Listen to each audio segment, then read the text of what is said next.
This is the Stratcom info summary for the last week. The third round of negotiations between Ukrainian and Russian delegations took place in Istanbul.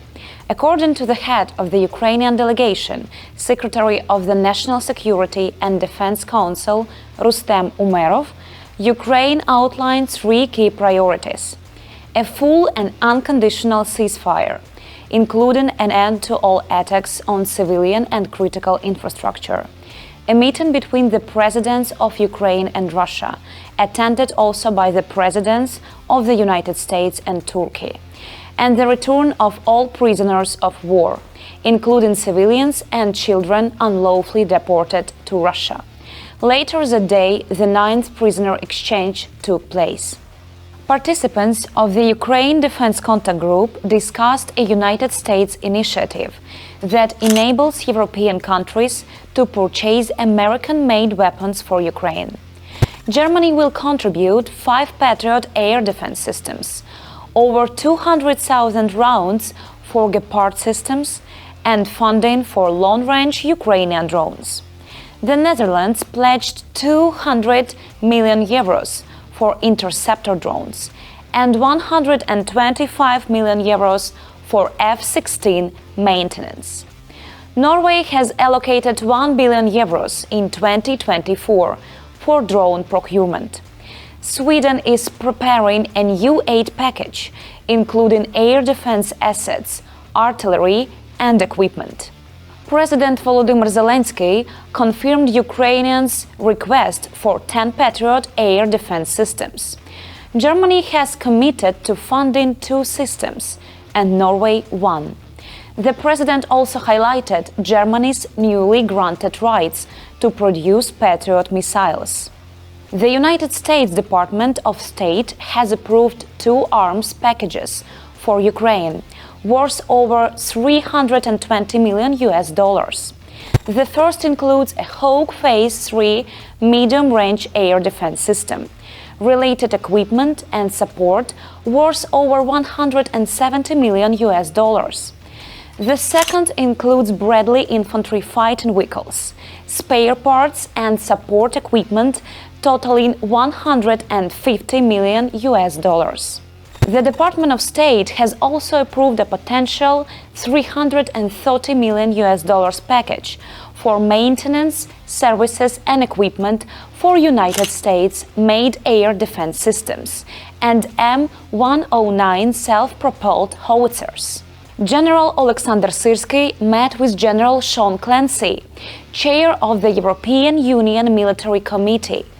General Syrsky briefed on the battlefield situation, the ongoing implementation of corps-level command structures, and Ukraine's urgent needs for weapons and military equipment. The sides discussed strengthening Ukrainian airspace defense and the continued supply of artillery, ammunition, and missiles. General Syrsky emphasizes that defense industry cooperation is key to the shared resilience of Ukraine and the European Union. General Alexis Grinkevich, Supreme Allied Commander Europe of NATO Allied Forces, praised Ukraine's pace of military innovation during a symposium in Wiesbaden. He noted that NATO must explore mechanisms within its member forces to replicate the speed and agility demonstrated by Ukrainian forces. President Zelensky announced the signing of 4 state contracts for interceptor drones, worth over 3 billion Ukrainian hryvnias. These contracts are in addition to previously procured drone production volumes, including from foreign partners. Contracts for Frontline drones and strike drones programs are also ongoing. The Ukrainian government has launched a grant program to scale up domestic production of explosives. Companies will be able to use the funds to expand facilities and purchase necessary components and systems. The initiative is aimed at boosting domestic ammunition production for the defense forces. A first-person view drone from the Achilles Unmanned Aerial Vehicle Unit destroyed a North Korean-made Type 75 multiple-launch rocket system in Kharkiv Oblast. The system is a copy of a Chinese Type 63. The unit's commander released a video confirming the strike. Soldiers from the Svarog Unmanned Aerial Vehicle Battalion detected and destroyed an experimental Russian KOP-2 electronic warfare system. The first strike disabled the equipment. A second hit destroyed the system entirely.